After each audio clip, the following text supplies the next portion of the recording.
Hi guys, welcome to our fact zone. இன்னைக்கு நம்ம கரடிகள் பத்தின இன்ட்ரெஸ்டிங்கான ஃபேக்ட்ஸ் தான் பார்க்க போறோம். வாங்க பார்க்கலாம். This video sponsored by EduQuest.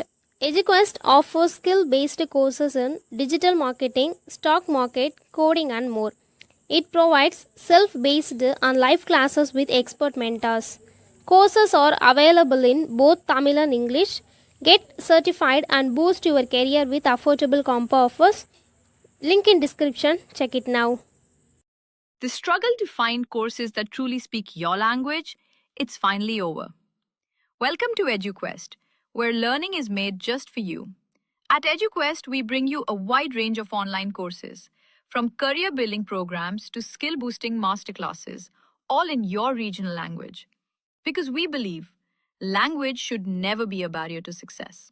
Our courses are tailor-made after understanding what today's learners really need. So why wait? Start learning the smarter, simpler way only with EduQuest. Visit eduquest.courses and explore your next course today. And hey, don't miss out on our exciting offers and promotions. Number 1. கரடி ஒரு பாலூட்டி உயிரினம்னு நம்ம எல்லாருக்குமே நல்லாவே தெரியும். கரடிகள்லேயே நிறையா வகைகள் இருக்குது. பனிக்கரடி, கொடுரங்க கரடி, அமெரிக்கா கரடி, வெண்கண் வளைய கரடி, ஆசிய கருங்கரடி, மலைய குறுங்கரடி.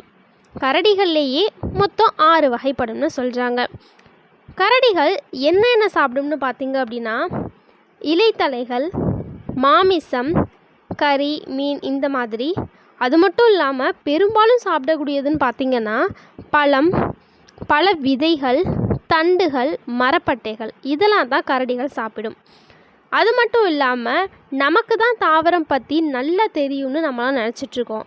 ஆனால் நம்மளை விட கரடிகள் தான் தாவரங்களை எப்படிலாம் யூஸ் பண்ணலாம், எதுக்கு அதை பயன்படுத்தலாம் அப்படின்னு சொல்லிட்டு நல்லாவே தெரிஞ்சு வச்சுருக்குங்க. தேன் மற்றும் நாவல் பழம் தான் கரடிகள் ரொம்பவே விரும்பி சாப்பிடக்கூடிய ஃபுட்டு. கரடிகள் 4 அடி உயரம் வளரக்கூடியது. அதோட வெயிட்டுன்னு பார்த்திங்கன்னா 150 கிலோ வரை இருக்குமாங்க. கோடை காலத்தில் மட்டும் இனப்பெருக்கம் செய்யக்கூடியது இந்த கரடி வகைகள். 7 மாதம் வரைக்கும் கருவில் தன்னுடைய குட்டிகளை சுமந்து அதற்கப்புறமாக குட்டி போடும் தன்மையுடையது இந்த கரடி. ஒரே பிரசவத்தில் 2 அப்படி இல்லைன்னா 3 குட்டிகளை ஈர்க்கும் தன்மை உடையது. அந்த குட்டிகளும் பார்த்திங்கன்னா 2-3 வயது ஆனதுக்கப்புறம் தாய்க்குட்டி தனது முதுகில் ஏற்றி கொண்டு செல்லும் அப்படின்ட்டு சொல்லப்படுது. கரடிகள் நிறைய சத்தங்களை எழுப்புமாங்க. 1 முனங்கும், அதாவது ஆபத்துகளின் போது அப்படி இல்லைன்னா பயத்தில் இருக்கும்போது கரடிகள் முனங்குமாங்க. 2வது குரைக்கும், எதிரிகளை பார்த்து அதை விரட்டுவதற்காக, எதிரிகள் தம்மை தாக்கக்கூடாது என்பதற்காக விரட்டுவதற்காக குரைக்குமாங்க. 3வது உருமும், கோபத்தின் போது உருமுமாங்க கரடி. 4வது கர்ச்சிக்கும், அச்சுறுத்தலின் போது கரடிகள் என்ன செய்யும் அப்படின்னா கர்ச்சிக்குமா. கரடிகளோட ஒலிப்புன்னு பார்த்திங்கன்னா 2 வகைப்படும்னு சொல்கிறாங்க. ஒன்று உதவி ஏதாவது தேவைப்பட்டுச்சுன்னா ஒலிக்குமா, இன்னொன்று தகவல் ஏதாவது சொல்ல நினச்சிச்சு அப்படின்னா ஒலிக்குமாங்க. கரடிகளின் கண் சின்னதாக தாங்க இருக்கும். அதே மாதிரி தான் குறைந்த பார்வை திறன் உடையது கரடிகள். கரடிகளுக்கு கேட்கும் திறன்றது ரொம்பவே அதிகம். கரடிகள் பற்றி நிறைய நூல்களில் சொல்லப்பட்டிருக்கு. தமிழ் புராணத்தில் பார்த்திங்கன்னா மகாபாரதம், ராமாயணம், இதிகாசங்கள் இந்த கதைகளெல்லாம் பார்த்திங்கன்னா கரடி ஒரு கதாபாத்திரமாக வரும். தமிழில் கரடி என்ற சொல்லின் பொருள் பாவனை.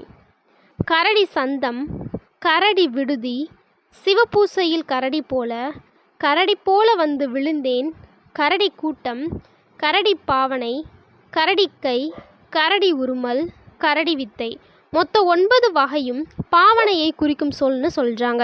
வீடியோ உங்களுக்கு யூஸ்ஃபுல்லாக இருந்துச்சுன்னு நினச்சிங்கன்னா இந்த வீடியோ லைக் பண்ணிக்கோங்க. இதே மாதிரி பல இன்ட்ரெஸ்டிங்கான வீடியோ பார்க்கணும் அப்படின்னா நம்ம சேனலை சப்ஸ்கிரைப் பண்ணிக்கோங்க. தேங்க்யூ ஃபார் வாட்சிங்.